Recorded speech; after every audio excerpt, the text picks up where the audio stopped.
Lo que tiene que ver con el enlace cis y con el enlace trans es cómo están ubicados los átomos que rodean a ese carbono que está involucrado en ese doble enlace.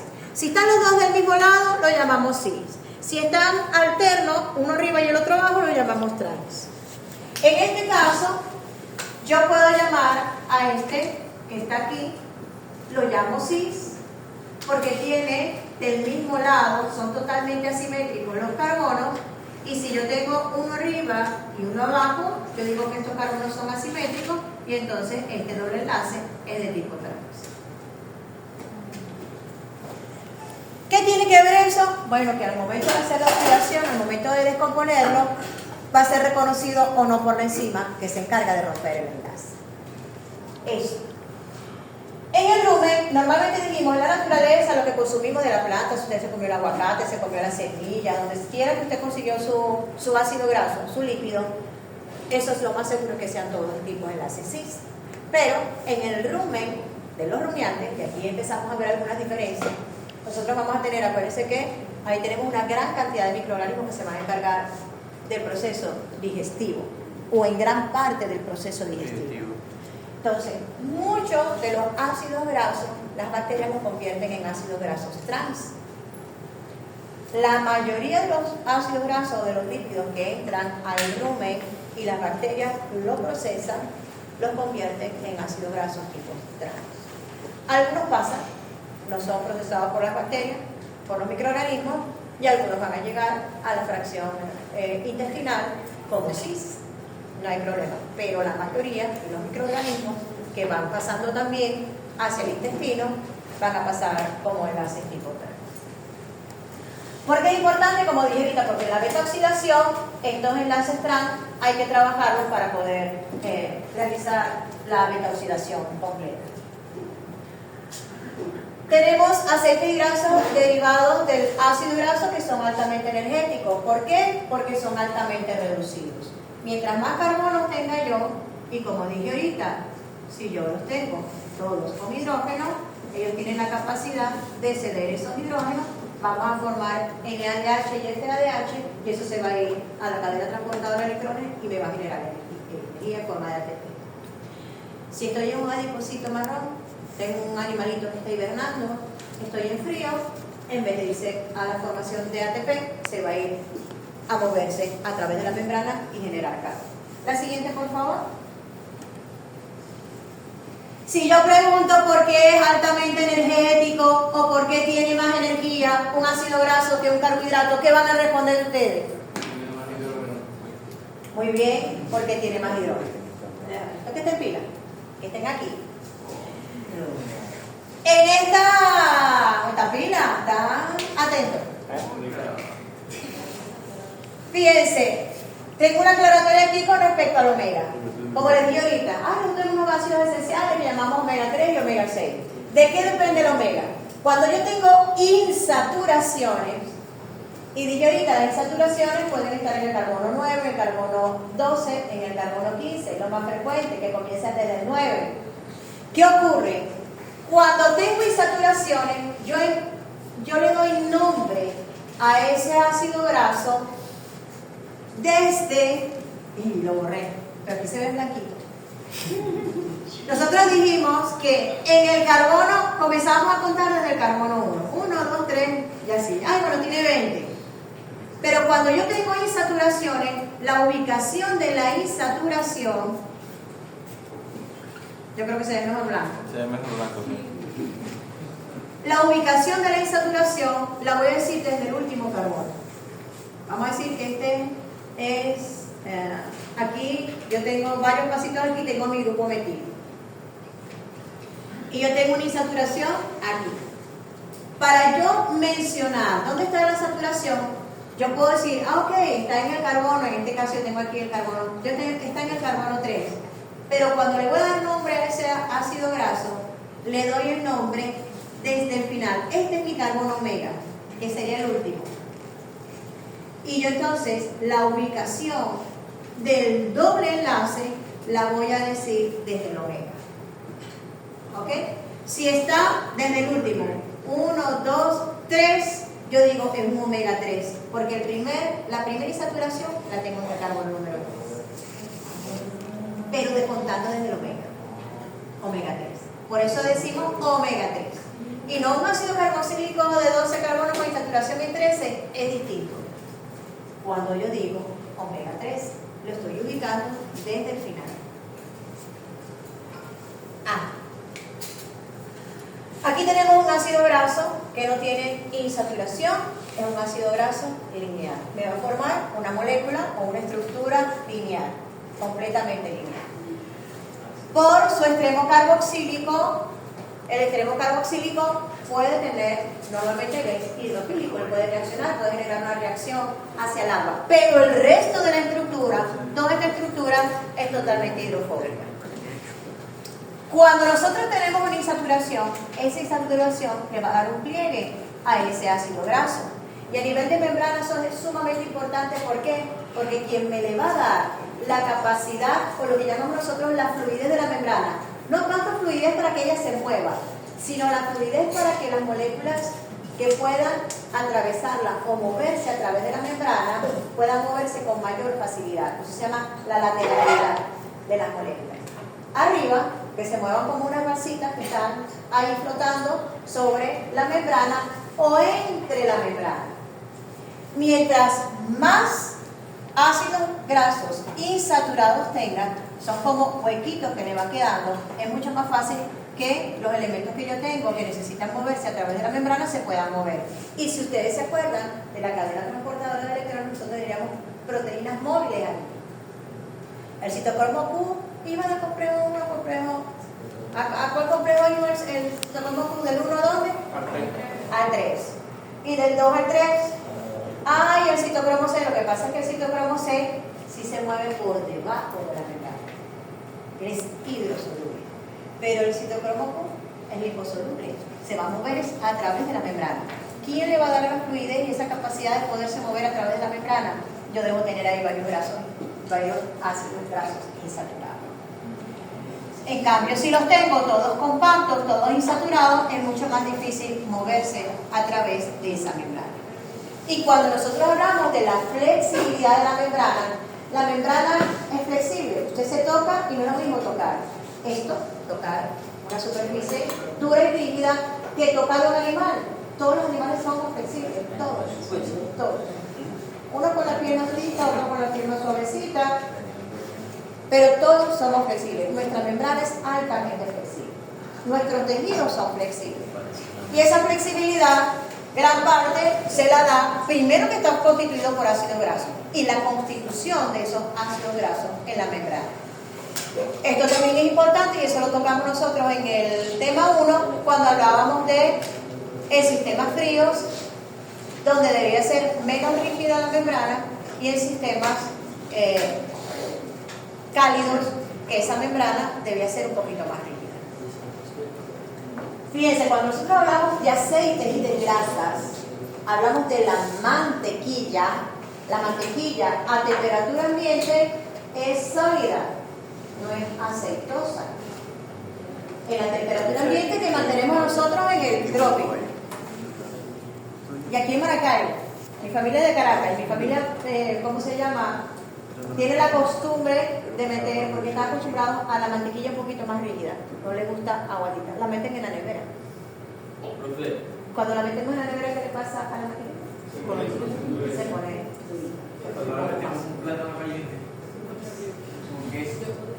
entonces usted cuando la somete a una temperatura muy elevada, ella tiende a licuarse, ¿ok? Ese proceso que llamamos nosotros eso le llamamos liquefacción, de sólido a líquido. Entonces ella va a volverse líquida. No nos interesa una membrana celular líquida. Entonces a temperaturas como esta, como las de Maracaibo, nuestra constitución de membrana tiene que ser principalmente saturada. Porque si la tenemos insaturada, fuéramos un charquito. Entonces fíjense la importancia de la constitución, si son saturados o si no son saturados. Ok, la siguiente. Algo muy importante, las enzimas que se encargan de cambiar un enlace simple a enlace doble se llaman desaturasas y son muy importantes al momento de nosotros fabricar algunos tipos de ácido graso. La siguiente, por favor. No hay tiempo nada. Bueno, aquí la idea era, aquí aparecen unos puntos de una temperatura de fusión. Y esas temperaturas de fusión van bajando. De más alta a más baja. No se ven claramente. Pero si la tengo aquí, es una temperatura alta. Si la tengo aquí, es una temperatura muy baja. De hecho, aquí empezamos a tener números negativos de temperatura. ¿Qué ocurre? ¿Qué es lo que expresamos nosotros aquí? La forma de expresar cuántos carbonos tiene un ácido graso. Se nos escapa el aire. Agárralo. Vamos a volver aquí. Entonces fíjense, cuando yo digo aquí 18, 12, no sé qué número dice porque está muy borrosito, no se ve bien. Al lado tengo 2.0. ¿Qué significa eso? Que no tiene saturación. Luego de los 2 puntos, el primer número me dice a mí la cantidad de carbonos que tiene. Y el segundo numerito me dice si tiene o no tiene insaturación. 0 dice aquí, esto es un 12. Quiere decir que es un ácido graso que tiene 12 carbonos y no tiene insaturación. Es decir, tengo mi línea totalmente recta. En la medida que yo voy bajando, voy incrementando el número 14, 16, 18, 20, 24. Todos tienen 0. ¿Qué significa que ninguno de ellos tiene qué? No tiene doble enlace. Ninguno. Cuando ya yo empiezo a verlos aquí, veo un numerito. Un primer número, luego del número de carbonos, 2 puntos, un numerito dice 1. Y entre paréntesis aparece un símbolo que es delta. Ese delta me va a decir a mí la posición del doble enlace, del primer doble enlace. Yo puedo tener delta 1, delta 12, dijimos que lo más frecuente estaban en 9, en 12 y en 15. Si yo tengo 3 insaturaciones y es el mismo número de carbonos, yo digo que es no puedo decir 15 aquí si tiene nada más 12 carbonos, no existe. Si yo tengo el mismo número de carbonos y tengo 2 insaturaciones, yo doy la ubicación así. Vamos a practicar algo. Si es de 12 carbonos, para llegar al 9, 12, 11, 10, 9. Yo tengo mi doble enlace, el primer doble enlace lo voy a tener acá. Primero en 12. No puede ser, porque normalmente siempre termino el grupo metilo. Por eso digo no puede ser, vamos a colocarlo de 15.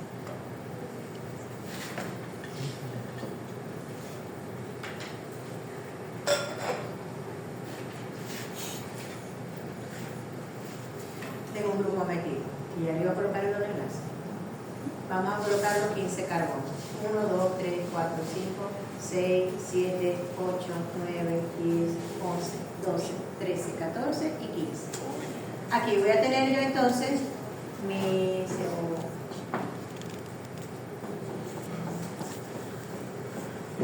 Asumo que todo esto es CH2, pero voy a buscar las insaturaciones. Tengo la lengüita mocha hoy. Voy contando. Cuando yo digo 9 y 12, voy contando 1, 2, 3, 4, 5, 6, 7, 8, 9, 10, 11, 12. Este es mi carbono 12. Voy a ubicar mi saturación. Cuento desde aquí, porque este es mi grupo carboxilo. 1, 2, 3, 4, 5, 6, 7, 8, 9, 10, 11, 12. Aquí voy a tener mi saturación. 13, 14 y 15. Tengo insaturación en 12 y tengo insaturación en 9. 12, 11, 10, 9. Tengo una insaturación que comienza en 9. 1. Este es mi grupo carboxilo. Aquí no lo cuento. Cuento a partir de aquí. 1, 2, 3, 4, 5, 6, 7, 8 y 9. y el otro lo tengo en 10, 11, ubicado en 12, luego del 12.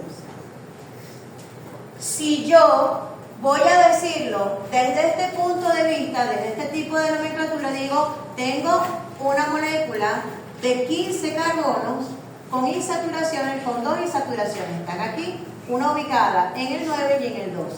Pero yo puedo decir que este es un carbono omega 3.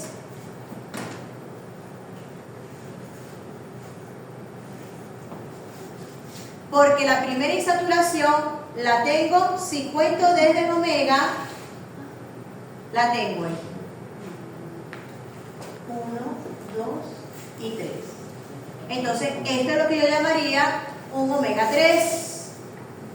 El omega 3 puede tener 1, 2, 3, 4, 5, no tantas insaturaciones, pero puede tener hasta 3 insaturaciones. Este omega 3, fíjense, yo lo que estoy diciendo aquí es desde donde inicio, desde el último, desde el omega, desde el 15.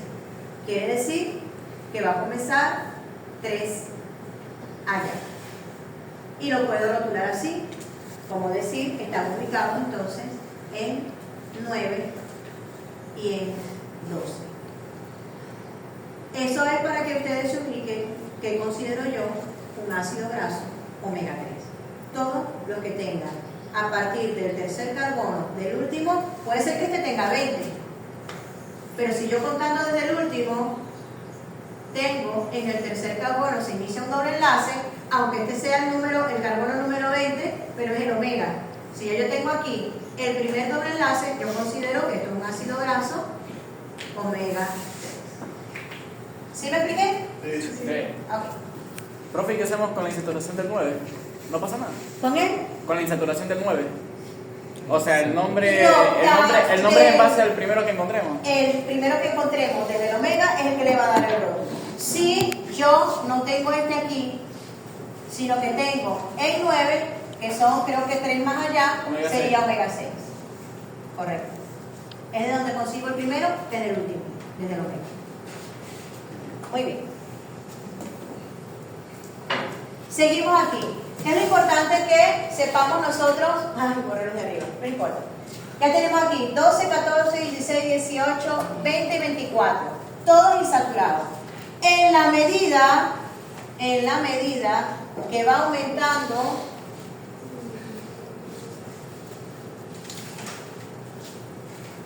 el número de carbonos, yo voy entonces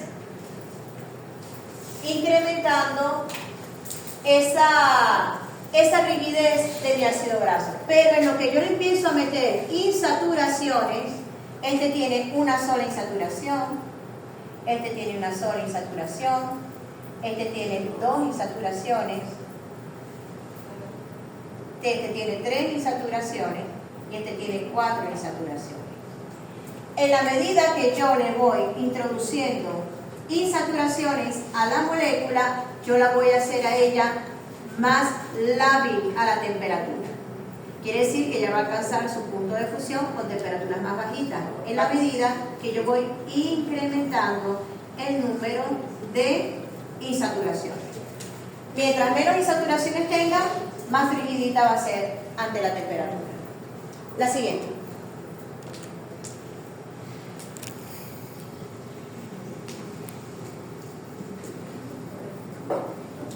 Así como nosotros teníamos algunos aminoácidos que llamábamos esenciales. ¿Por qué los llamábamos esenciales? ¿Por qué llamábamos un aminoácido esencial? Porque no lo podemos fabricar nosotros. Porque no teníamos la capacidad para sintetizarlo. Entonces era esencial para nosotros que lo tomáramos del entorno. Porque aunque no lo producíamos, sí lo íbamos a utilizar. En el caso de los ácidos grasos esenciales, nosotros tenemos 2 ácidos grasos que no tenemos la capacidad de sintetizar, que es el omega 3 y el omega 6. Linoleico y linoléico.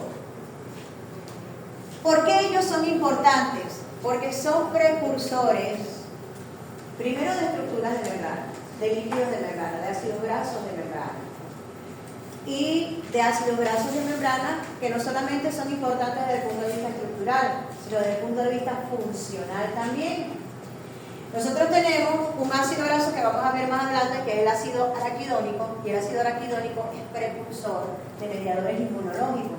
Cuando nosotros decíamos son importantes mensajeros, hablábamos de la hormona, pero tenemos mediadores inmunológicos. ¿Qué son mediadores inmunológicos? Moléculas que viajan por sangre y por tejido, dando mensajes desde el punto de vista inmunológico.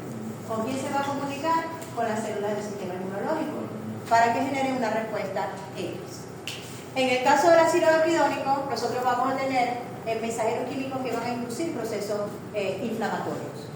Y en el caso del linoleico, es precursor de todo lo contrario, de sustancias inmunológicas que son antiinflamatorias. ¿Ok? Entonces, para la respuesta inmune son sumamente importantes, además que puedan tener una función estructural. El ácido araquidónico lo tenemos en la membrana, es parte importante de nuestra membrana. Cuando necesitamos sintetizarlo, lo tomamos de la membrana. La siguiente, por favor. Nosotros dijimos que nuestra forma de almacenamiento principal era con la formación de triacilgliceroles, o lo que era un triacilglicerol. Ya vimos lo que era un ácido graso. Ya sabemos que estas cadenitas que tenemos en zigzag son nuestros ácidos grasos. ¿Qué es un triacilglicerol? Una molécula de glicerol que en todos sus carbones él va a generar un enlace tipo éster con los ácidos grasos. Y me va a generar una estructura como esta que tenemos nosotros aquí. Cuando se forma el enlace éster, se liberan moléculas de agua.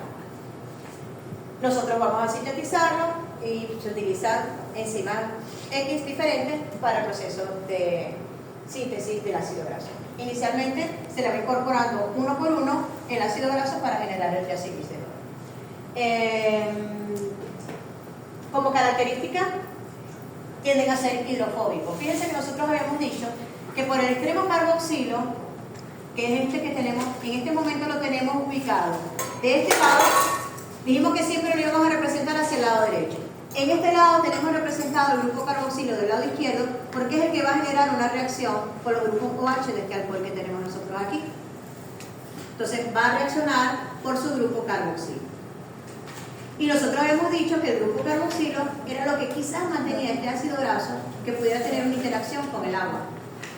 Al yo quitarle, prácticamente al bloquearle, porque no se lo estoy quitando, al bloquearle el grupo carboxilo, porque lo estoy uniendo, por ahí está reaccionando con el glicerol para formar el triacilglicerol, el lugar por donde podía reaccionar con el agua se lo quité. Entonces me va a quedar una estructura totalmente hidrofóbica. Son apolares, totalmente hidrofóbicos, por el hecho de ser hidrofóbicos son insolubles en agua, tienden a ser moléculas de gran peso molecular, se almacenan en los adipocitos y en el hígado y tienen la capacidad de generar mucha más energía, se dice que incluso el doble que el glucógeno y el almidón. Realmente por molécula de ácido graso yo puedo generar hasta el doble o más del doble que por cada molécula de carbohidrato. En los mamíferos es la forma en que se almacena las grasas y tiene una ventaja sobre el glucógeno. El glucógeno, por el hecho de estar formado por glucosa, la glucosa tiene la capacidad de reaccionar con el agua. Entonces es una molécula que se solvata. Quiere decir que la rodea el agua. Y eso hace dos cosas. Primero, aunque está unida una glucosita con la otra y eso disminuye su molaridad, no genera tanta presión osmótica dentro de la célula, sí genera acumulación de agua. Entonces, la célula tiene una capacidad ilimitada para almacenar glucógeno, ya sea en el miocito o en el hígado. En cambio, esta señorita, como es totalmente hidrofóbica, no solvata agua. Entonces, cuando ella se va almacenando dentro de esa vesiculita que veíamos nosotros blanca, dentro del adipocito, ahí no hay agua por todo eso. Entonces, ni me altera la molaridad de la célula, la presión osmótica de la célula, y tampoco tiene agua, no va a pesar tanto. Entonces, podemos almacenar mucho más ácidos grasos que glucosa, en forma de glucógeno. Bueno, y esto de aislamiento tanto para el frío como para el calor. ¿Ok? La siguiente, por favor. Ok, pues en vez de, cuando estos alcoholes son grandes, son complejos, se forman las ceras. Dijimos que los triacilgliceroles estaban formados por el glicerol, que el glicerol es un alcohol chiquito. Cuando utilizamos alcoholes que son grandes, es realmente lo que utilizamos para la producción de las ceras. Y dijimos que era sumamente importante porque no era el evento hidrofóbico que nos iba a aislar tanto de la pérdida de agua como de la ganancia de agua que nos necesitamos. En los animales es frecuente en las plumas, en el pelo, en la piel también, porque la deshidratación de la piel se evita con esa cera. Y no solamente en organismos como nosotros, sino como por ejemplo el elefante, los que tienen poquito pelo, se sirven de esta cera. De hecho, aquel gatico, ¿cómo que se llama ese gatico que está arrugadito que no tiene piel? Ese gatito egipcio lo tienen que estar constantemente limpiando porque genera mucha cera. Porque como no tiene pelito que le proteja, genera mucha cera. Pues sí. Ajá. ¿Qué? Bueno, tiene la particularidad de ser hidrófobas, insolubles, impermeables, protección ante la hidratación o ante la deshidratación. Y para nosotros, los animales, organismos animales en general, no los utilizamos como sustancia de reserva. Lo que utilizamos como sustancia de reserva son los triacilgliceroles, que son más fáciles de utilizar. Pero en el fitoplancton, sí, las ceras forman una parte importante de su forma de almacenamiento de energía. La siguiente, por favor. Ok. Dentro de los lípidos estructurales vimos más o menos los lípidos de membrana. Normalmente ya dijimos que estaban acompañados de glucofosfato, de algunos azúcares, incluso de proteínas, también pueden estar acompañados.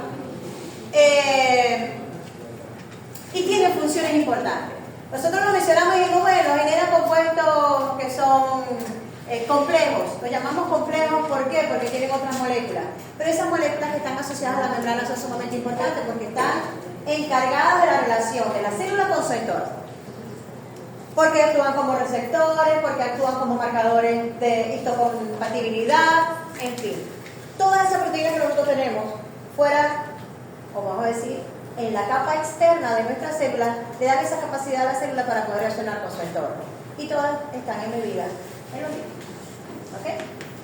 Obviamente, si están embebidos en los lípidos, necesito unos enlaces hidrofóbicos que me puedan anexar a esa molécula a los lípidos de membrana. Forman la bicapa, ya vimos la importancia de eso ¿cómo se llama? En nuestra unidad número 1, ya la mencionamos otra vez. Tiene una permeabilidad selectiva, es la que se encarga de ese contacto con el entorno. Dijimos que todo, como era hidrofóbica, eso ya lo habíamos mencionado anteriormente, no podía pasar por allí cualquier sustancia, polar, grande o como fuera, sino que tenía ciertos mecanismos para poder entrar. No solamente a la célula, sino que fíjense todo lo que hemos mencionado en la mitocondria. Para que tengo una mitocondria, tengo una lanzadera, tengo un transportador que me permite a mí que pase o no pase, porque a través de la membrana no va a poder pasar. ¿Qué va a pasar a través de la membrana? Lo que sea, hidrofóbico y pequeño. De resto no va a pasar. ¿Puede pasar una hormona esteroidea? Sí, porque es hidrofóbico. También. Entonces puede fluir a través de la membrana. No hay rollo. Pero todo lo que tenga cierta carga polar, por más chiquito que sea, no va a pasar. Determinante de reconocimiento celular. Los factores antigénicos que tenemos nosotros, muchos de nuestros factores antigénicos a nivel celular, están a nivel de membrana. Los de nosotros y los de la bacteria también. Por eso los reconocemos como extraños. Da obviamente resistencia mecánica, es una estructura limitante, es flexible tanto desde el punto de vista ante la resistencia mecánica, que pueda ser moldeable. Por eso nosotros nos cortamos cuando es un cuchillo filoso, se rompe. Pero usted por cualquier golpe, no por cualquier golpe, normalito, no le van a romper la piel. Tiene que ser muy contundente y con algo duro para que usted se le rompa la piel.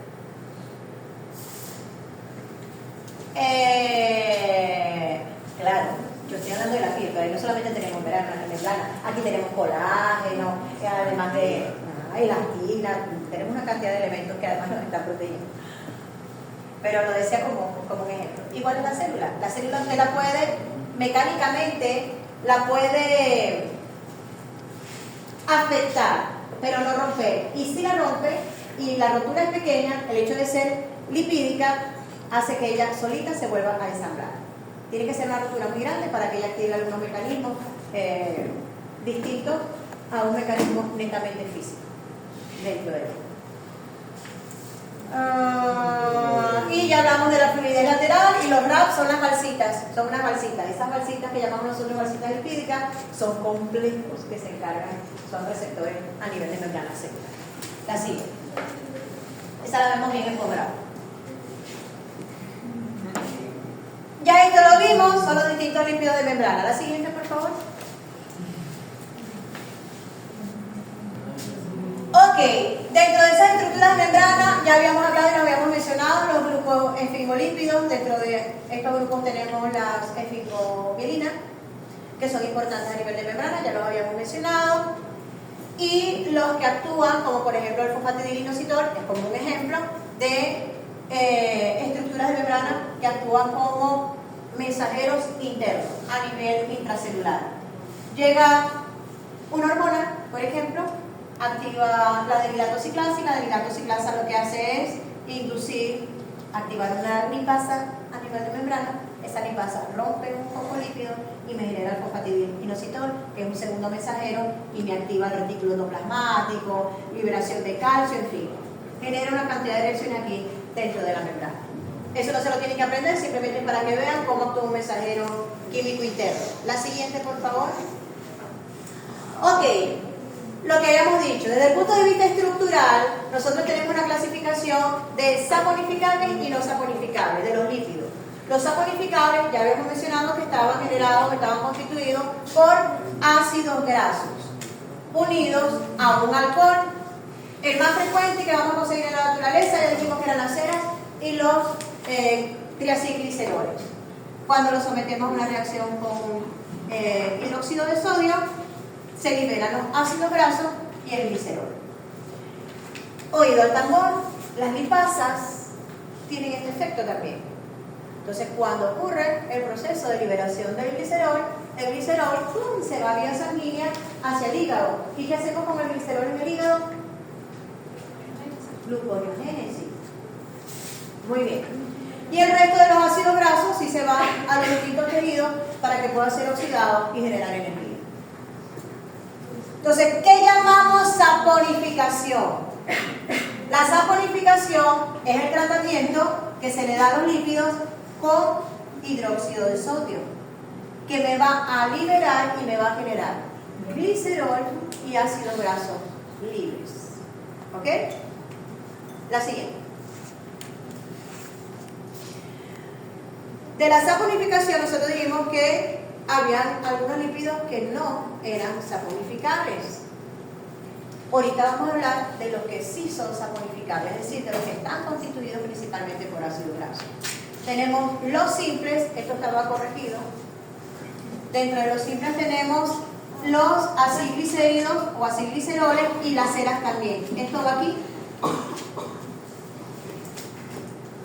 Y dentro de los acilgliceroles tenemos monoglicéridos si tiene un glicerol y un solo ácido graso. Si tiene dos ácidos grasos, si tiene dos ácidos grasos o si tiene tres. Dijimos que esta era la forma en la que almacenábamos principalmente nuestra energía. Y las ceras están formadas por en vez de ser glicéridos, tienen distintos alcoholes que van a tener o uno, o dos, o tres, o más. Normalmente tienen dos, uno o dos ácidos grasos, la cera, y un alcohol completo. Y dentro de lo que llamamos nosotros los saponificables, que son complejos, pero que tienen ácidos grasos, tenemos que esos ácidos grasos, como ya mostramos los de membrana, pueden estar unidos a azúcares y a grupos fosfatos. La siguiente. Ok. Dentro de los no saponificables no los hemos tocado hasta ahora. Lo único que habíamos dicho es que estaban formados prácticamente por los esteroides. Pero no solamente los esteroides. Nosotros dijimos que los no saponificables no estaban constituidos por ácido graso. Entonces, ¿qué los constituye? Los constituye una estructura básica, que es esto que tenemos nosotros aquí, que se llama isopreno. Por eso los llamamos nosotros isoprenoides. Y me van a constituir tres tipos principales de lípidos: los terpenos, los esteroides y los glicosámidos. Dentro de los terpenos vamos a tener varias estructuras que nosotros conocemos. Lo que llamamos nosotros retinoideos, que son muy similares a los carotenoideos. De hecho, los carotenoideos tienden a ser, en algunos casos, precursores de los retinoideos, se llaman retinoideos porque están ubicados en la retina. Tenemos los tocoferoles, que son los precursores de la vitamina D, las naftoquinonas y los dolicoles. Los dolicoles son sumamente importantes porque los dolicoles son los que se van a encargar de transportar los azúcares hacia el retículo endoplasmático cuando ellas van a ser modificadas o van a formar parte de algunas glucoproteínas. Los esteroides, tenemos ácidos y sales biliares.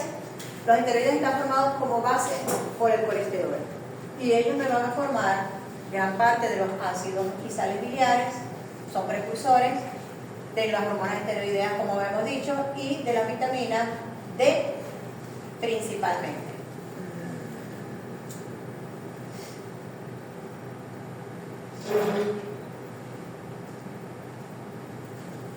Dentro del grupo de los eicosenoides, las hormonas que tenemos aquí son las que son de origen esteroideo. Los eicosanoides, habíamos hablado nosotros ahorita y vamos a ver que están originados a partir del ácido araquidónico. El ácido araquidónico está formado por repeticiones del isopreno y van a ser importantes precursores de prostaglandinas, tromboxanos y leucotrienos. Tromboxanos y leucotrienos, todos estos son mediadores inmunológicos. La siguiente, por favor. Ok. Fíjense lo que dijimos ahorita. Este es nuestro isopreno. Y nosotros podemos tener de forma repetida al isopreno. Y me van a formar distintas estructuras. Cuando son más o menos simples, vamos a decir, tenemos estas estructuras que realmente las vemos, cuando las vemos son estructuras sencillas, simples, vamos a formar lo que son los terpenos. Normalmente no me generan estructuras complejas cíclicas como lo hace el colesterol, que ya lo vamos a ver. Estas estructuras que tienen este isoprenito repetido de manera sencilla, lo llamamos terpenos. Y dentro de los terpenos tenemos nuestras distintas vitaminas. Vitamina K, vitamina E y la ubiquinona, que ya la conocemos a nivel de membrana celular. La siguiente, por favor. En este caso, las estructuras de isopreno van a formar una estructura muy compleja. Bueno, es compleja y no es tan compleja. Son 4 anillos prácticamente que van a estar acompañados, en algunos casos, de unos ácidos grasos, puede estar acompañado de ácidos grasos o de algunas otras moléculas. Tiene como característica este grupo OH ubicado aquí en este anillo. Esto es lo que llamamos nosotros estrictamente la estructura del colesterol. ¿En qué va a variar y en qué la voy a modificar? Yo puedo agregar un grupo OH en cualquiera de sus carbonos o puedo puede reaccionar por este lado y por tener, vamos a decir, lo que llamamos nosotros las cadenas R en aminoácidos. Yo puedo tener distintas estructuras de este lado y también puedo generar una reacción, una interacción por este OH, que normalmente puede ser ácido graso, y entonces me va a generar estructuras distintas. Pero la base va a ser el colesterol. Cuando nosotros vamos a originar hormonas esteroideas, no es tan complejo lo que hacemos la modificación. Normalmente lo que hacemos es colocarle grupos oxidrilos en lugares distintos para generar las distintas hormonas. Esta estructura básica del colesterol la llamamos escualeno. Tiene un nombre grandote, pero la reducimos en el escualeno, que es este ciclo pentano, pentadilón, penantreno.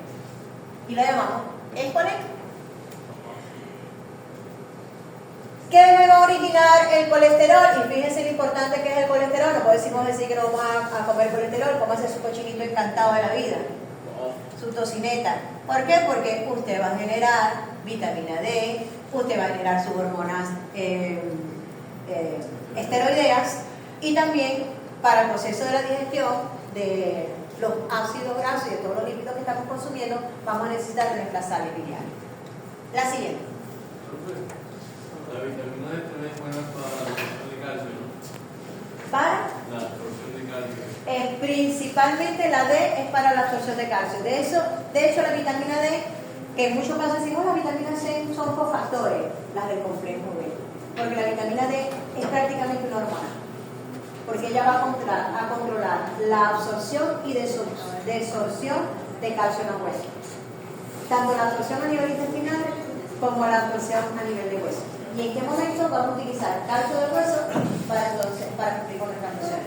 El calcio es sumamente importante. Todo el movimiento muscular está basado en corrientes de calcio, en liberación y absorción de calcio. Ok. No solamente por eso, pero una de las funciones más importantes. Dentro de los eicosanoides, fíjense que no son estructuras completamente lineales, sino que me van a formar estructuras semicíclicas. Los eicosanoides, realmente la base de los eicosanoides, así como decíamos que la base de los esteroides o de los esteroles era el colesterol, la base de los eicosanoides es el ácido araquidónico. El ácido araquidónico lo encontramos normalmente en la membrana y lo vamos a formar a partir de nuestros aminoácidos, de nuestros ácidos esenciales, ácidos grasos esenciales. El ácido araquidónico inicialmente me va a originar a través de una enzima, que es la ciclooxigenasa, me va a originar las prostaglandinas. Y estas prostaglandinas, ellas siguen siendo importantes mediadores no solamente inmunológicos, sino que también son potenciadores, diría yo, de la acción hormonal. Son sumamente importantes en la fecundación, son sumamente importantes en el proceso de ovulación, en fin, son mediadores. Estas prostaglandinas las puedo utilizar directamente, como estamos diciendo ahorita, con sus distintas funciones, o pueden ser también precursoras de los tromboxanos. Las prostaglandinas, en gran parte, dijimos nosotros que iban a ser todas estas estructuras que estamos formando mediadores inmunológicos, pero también, como son responsables de las respuestas inflamatorias, son responsables a veces de muchos de los dolores que nosotros tenemos, que son respuestas inflamatorias, dolor de cabeza, dolor de rodilla, dolor del brazo, en fin. Y lo que hacemos es que tomamos, por ejemplo, algunos analgésicos. ¿Qué hacen esos analgésicos? Esos analgésicos, lo que hacen es bloquear la ciclooxigenasa para que no se generen los mediadores de inflamación y así se alivia el dolor. Lo que pasa es que normalmente cuando yo activo esto, yo activo el proceso inflamatorio porque algo está fallando. Pero nosotros, como queremos aliviar el dolor, lo que hacemos es bloquear la producción de estas prostaglandinas, que lo que hacen es bloquear a la ciclooxigenasa. Estas prostaglandinas pueden ser utilizadas para generar los tromboxanos. Fíjense que dice que son derivados de la prostaglandina E2. Ella actúa como una mediadora, pero a la vez, así como la testosterona es precursora de los estrógenos, la prostaglandina es precursora de los tromboxanos. Y los tromboxanos son importantes en los procesos de vasoconstricción.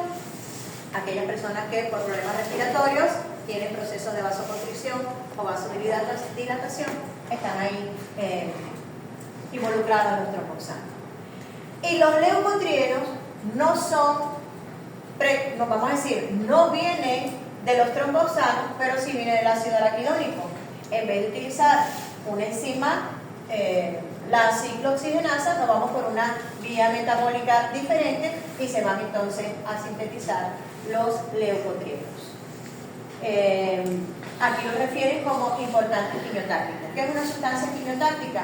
En los procesos de infección, por ejemplo, las sustancias quimiotácticas son las que inducen el acercamiento de células del sistema inmunológico, como macrófagos, en lo que la detectan hacia las zonas donde están, donde se están generando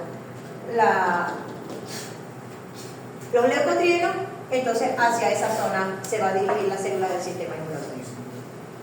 La siguiente, por favor. Ok. Aquí habla un poquito de la síntesis, en resumidas cuentas, que fue lo que dijimos anteriormente. Yo tengo fosfolípidos de membrana, principalmente el ácido araquidónico, que me va a generar, por un lado, a través de la ciclooxigenasa, me va a generar las prostaglandinas y los tromboxanos, y por una vía alterna, a través de una lipoxigenasa, voy a generar entonces los leucotrienos. La siguiente. Ok, este es el punto de vista estructural. ¿Qué hora es? Y por ejemplo, tiene una Tienen 10 minutos.